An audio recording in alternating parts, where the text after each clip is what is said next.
All right. Now, as I mentioned, at Harvard, just going to Harvard is not enough. You have to join the elite social clubs, the secret societies. So at Harvard, there's a place called, at Harvard, everyone should join the porcelain club, okay? At Princeton, it's the Ivy Club. Okay? These are secret societies. Oh, they're not really secret, but they're senior societies, okay? They're clubs that everyone should join. At Yale, it's Skull and Bones. Okay? Skull and Bones is the most famous college secret society. They're not that secret because they like to brag that they're Skull and Bones. They're so powerful that they produce a lot of presidents, a lot of rich people, okay? 2004, okay? George W. Bush versus John Kerry. Guess what, guys? John Kerry's the Democratic nominee, George Bush is Republican nominee, right? They're both Skull and Bones. They're both Yale Skull and Bones. Okay? So it's a rigged game. Barack Obama, okay? Barack Obama, Columbia, went to Harvard Law School, but he promised hope and change. He told people in 2008 that the game is rigged against them, that he would be their champion, that he would make America more fair, okay? And he won. Why? Because, so this is his book, Dreams My Father. It was a New York Times bestseller. It basically launched his political career. He won because in 2008, the US economy collapsed. Why? Because the US banks, the US political system was controlled by Ivy League graduates, by just people who were friends with each other. And so they cheated. They became corrupt. Okay? They basically destroyed the American economy. And people protested against all of this. And Barack Obama promised that he would come in and do something about it. Okay? Well, he did do something about it. All right? So his economic team, he appointed quite a few individuals. These are the two most famous. Larry Summers, who was a Harvard graduate as well as a president of Harvard. And he was Treasury Secretary under Bill Clinton, and he was the guy who created the mess in the first place. And then Tim Geithner, who was a Dartmouth graduate, and he was the Treasury Secretary, okay? So these are friends of Wall Street who came in to save Wall Street. So a lot of critics say, it's Wall Street who created this mess, who destroyed the American economy. They should be punished, or at least they should feel some pain. If you just let them go and help them out and save them, then you create a problem called moral hazard. The idea of moral hazard is if you don't have any consequences for your mistake, you will do it again. Okay? And then Larry Summers said, no, you guys are seeing it incorrectly. We have to save the American economy. The goal is not to save the banks and my friends. The goal is to save the American people and the American economy, and that's why we're bailing out the banks by giving them free money. Okay? And then the critics were like, well, how about all these American homeowners who've lost their homes? Shouldn't we help them as well? And do you know what Larry Summers said? Moral hazard, guys. Do you understand? Moral hazard? If we help out these ordinary Americans, they won't learn anything. Okay? So, as you can see, people were angry. The banks got saved, the people got screwed over. And guess what, guys? Because of this, who did we get? This guy. Okay? This is why he won. There were millions of Americans who voted for Barack Obama because he promised hope and change. And then they voted for Donald Trump because he promised to destroy the system. Okay? That's why we have Donald Trump. Now, funny story about Donald Trump and Barack Obama. So Barack Obama and Donald Trump were always adversaries. In fact, Donald Trump led a movement which accused Barack Obama of not being born in America. He's born in America, but Donald Trump is saying, no, he was actually born in Nigeria. His father is from Nigeria. So Barack Obama made fun of Donald Trump. 2011, there's a big dinner, the White House Correspondents' Dinner, where Barack Obama gets on stage and he makes fun of Donald Trump. Okay? He says, hey, if Donald Trump ever became president, this is what the White House would look like. It'd be a casino. Okay? And this is funny, right? Donald Trump was in the audience that day. and everyone was laughing at him. And that's what motivated Donald Trump to become president of the United States. Okay, so thank Obama for Donald Trump. Without Obama, there would be no Donald Trump. Okay, so it's not just Barack Obama, it's a lot of people in the American political class. They're just soulless robots, okay? This man is J.D. Vance. He's the vice president for Donald Trump. Like Barack Obama, he wrote a book, a bestseller called Hillbilly Elegy, and it's possible he becomes president of the United States as well. Now, you may not know this, but when he first came to prominence, he opposed Donald Trump. He thought that Donald Trump would be a fascist and be a dictator and all that. And then suddenly he changes his opinion and says, Donald Trump is the greatest guy in the world. Okay? So these guys, like J.D. Vance and Barack Obama, they have no ideas of their own. They're just puppets. They just tell people what they want to hear. All they know is achievement. Okay? So another example of this man's name is Johnny Kim. Okay? And he'll probably run for president of the United States one day, or at least be a U.S. Senator. Why do I mention him? Guess what, guys? He was a Navy SEAL, which is the top position you can ever achieve in the military. He was a secret soldier, okay? He went to Harvard Medical School, became a doctor. And then he joined NASA, became an astronaut. This is like the ideal Ivy League graduate, okay? This is what Harvard wants. Now, why is he able to do all this? Well, because this is his Wikipedia entry, okay? In 2002, the police went into his house and killed his father. He was there and he saw the police kill his father. He was traumatized for life. His father was a domestic abuser. The father was violent, crazy, hit him all the time. Okay? So he has dissociative personality disorder. And in fact, if you look at most of these really successful people, they do have dissociative personality disorder. And that's why he was able to do all this, because he turned the trauma into an energy to drive him to greater and greater achievement. The problem, though, is he has no ideas of his own. He's just a puppet, guys, okay? So let's conclude and summarize why the meritocracy is so great.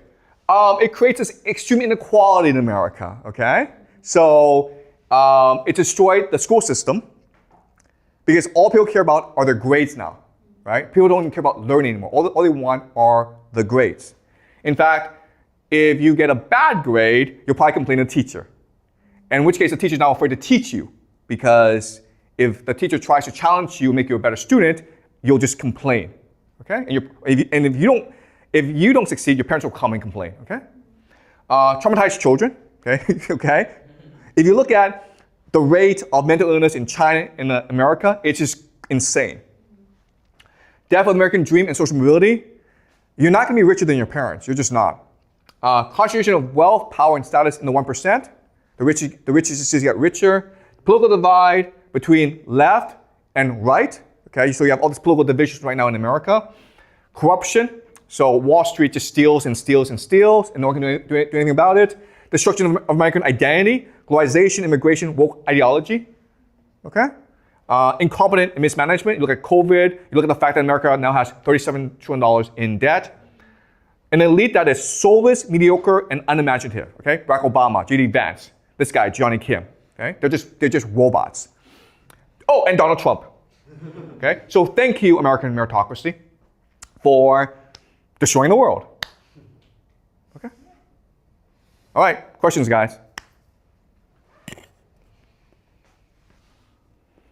I know this was a lot to take in, but do you have any questions?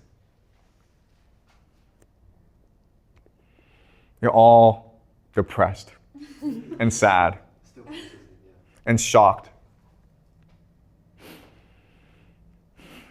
Yep, we have a question. Thank you. Like, is there a way to get rid of all those bad impacts of this? I mean, like, is there some suggestions for us to help us better develop ourselves, not just using this system? Okay, great question, okay? So the real solution is to destroy the Ivy League, okay? And there are different ways you can destroy the Ivy League. The best way is to make them public, okay? For the government to come in and control them. Because a lot of the issue stems from the fact that these are institutions that only care about their own power, okay? So the government were in charge, they won't be so powerful and secretive, okay? So that's the best solution. It's not gonna happen because Harvard, as you can see, it's too powerful, as well as Yale. So as an individual, your best option is to recognize how evil the system is and choose to learn for yourself, okay? Because when you go to Yale or Harvard or Princeton, you think you're learning, but you're not. You're being indoctrinated and being brainwashed and being traumatized to be turned into basically a robot that's only focused on success. So you need to recognize this, be truthful to yourself, and focus on real learning, okay? So what do I mean by that? Okay, so let me, let me explain. Okay, so success. What is real success? Well, before the meritocracy, you didn't have to go to college, but you need to have certain values and attitude, okay? So the first was to be open-minded. And so recognize that you have a lot to learn and ask questions, learn from other people, okay? And what people recognized was failure is the best teacher. Why? Because failure forces reflection, right? And resilience, which leads to learning. Okay? And this is a model that most people understood before the meritocracy. Keep an open mind, make mistakes, because if you make mistakes, you will learn from them naturally. And then you can reflect, and then you can become resilient, and then you will grow, and then you will achieve your true potential. Okay? The meritocracy has destroyed this system. Why? Because now we just want you to focus on grades. Okay? And to get good grades, you cannot fail. Do you understand? Failure now is a problem. If you fail a class, you may learn a lot from your failure, but it won't look good on your GPA, right? It will destroy your GPA, and you won't get into Harvard, okay? You don't have failure, you cannot have reflection, you cannot have resilience. Also, before you had time for yourself. Nowadays, every minute is organized for you, right? You come to school, the school day is very long, then you have lots of homework, and then you have activities. Then you have to have dinner, then all that. You don't even have time to just think for yourself, to just chill and do what you want to do, okay? It's intentional, okay? So destroying reflection, you don't have any resilience, and so you can't learn anything. So it's a really bad system because if you're like me, okay, you're just a normal person, your family's not rich or powerful, and you go to Yale and Harvard, it actually makes you fail in life. Okay, let me explain why. Okay, the first is it makes you arrogant. It makes you think, I went to Yale, therefore I know more than everyone else, so I don't have to ask questions. I don't have to learn anymore, okay? Second is that it makes you utilitarian.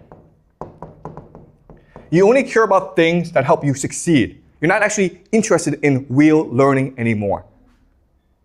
Okay? And the third thing is all you care about is success. So you're narrow-minded. You don't want to explore, okay? You're not so creative anymore. Okay? So it's a great system if you come from a rich family, because this system trains you to go into power. But if you're just like me and you need to work hard and be talented and be committed to your passion in order to succeed, this actually destroys all that. And that's why probably the most traumatized people in America are those who came from poor families, who had a dream of going to Ivy League, who got in the Ivy League, and then they just failed in life because they don't have the ability to succeed. They don't have the reflective ability. They don't have the resilience. They're not open-minded. They don't accept failure. They're not committed to learning. They're only committed to success. Okay? So if you're rich, go to Harvard and Yale and Princeton because you'll become more rich. But if you're a poor person, going to these schools may be a mistake. Okay? Certainly for me, it was a mistake because after I graduated, I stumbled through life. For me, it was just failure after failure after failure because I want to succeed right away. Okay? I refused to put the time and effort to learning a real skill and learning a real passion. And so in my 30s, late 20s, early 30s, I became really depressed. And honestly, I thought about killing myself, and I was playing video games every single day. I just hid in my parents' basement. And so I was traumatized by Yale. It took me a long time to get over the trauma and recognize this is a false system. Okay? Yale traumatized me, and I need to relearn to be open-minded, to embrace failure, to be resilient, to embrace learning, okay? And that's why I'm a teacher today, to teach you guys that to be successful in life, this is the formula, okay? You don't need Harvard, Yale, and Princeton. All right? All right, any more questions, guys? Yep. Well, can we do both, like open-minded and get the grades and being rich? Okay. Is it a possible thing? Yeah, that's a great question. Thank you, okay? All right. Okay, so I'm gonna have to go into some psychology here, okay? But psychologists have discovered that we have two modes of being, okay? There's the altruistic mode, and there's the utilitarian mode, okay? Okay, so utilitarian is what we call fight or flight. Okay, altruistic is just family and connections. So imagine we're back in the village, okay, and most of the time we are, yeah. But you said that all the psychology is just brainwashing. Okay. Yes, psychology is not all brainwashing. There's some validity to it, okay? And so I'm not saying this is scientific fact. I'm just saying this is a good way to understand how things work, okay? All right? All right, so so in the village, we spend most of the time being close to other people, right? We want to be friends with other people, so we help each other out. But sometimes we have to be very utilitarian. So for example, if there's not enough food, okay, or we're being attacked, guess what? Run, man. Okay? So there are these two mindsets. And what psychologists have discovered is they are mutually exclusive. It's either one or the other. The other thing that they discovered is the altruistic mindset is what leads to creativity. Okay? Creativity, and passion, and love. Okay? And the utilitarian mindset is one that's focused on rewards, okay, like grades. So it is impossible to both want to have really good grades as well as help the world. But what's interesting is Harvard wants that, okay? So in your application, you have to say to Harvard, I have a passion. I will die for my passion. But at the same time, I want to be a billionaire. And I will die trying to be a billionaire. At the same time, I know it's important to be loyal to Harvard, so I will die being loyal to Harvard, okay? And the only people who can do this are people who have dissociative personality disorder, okay? And they can test for that in the application. They're so experienced that they know exactly how you think, okay? They all, like, come on guys, you would not apply to Harvard if you were not utilitarian, okay? Right?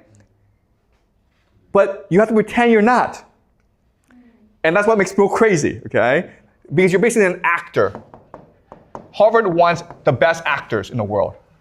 They want people to go through like pretending that's something they're not, okay? They want Barack Obama. The problem with Barack Obama is he's soulless. He stands for nothing, okay? In 2008, he promised people hope and change. The moment he gets in office, he's like, sorry, man, I was just joking. Why did you believe me? Okay? Then in 2012, when it was time for re-election, he said, oh, you know what? I want hope and change. Okay? In 2016, he's like, you know what, screw that. I'm going to go water skiing now. Okay? So the man is absolutely soulless. Stands for nothing. All right? Any more questions, guys?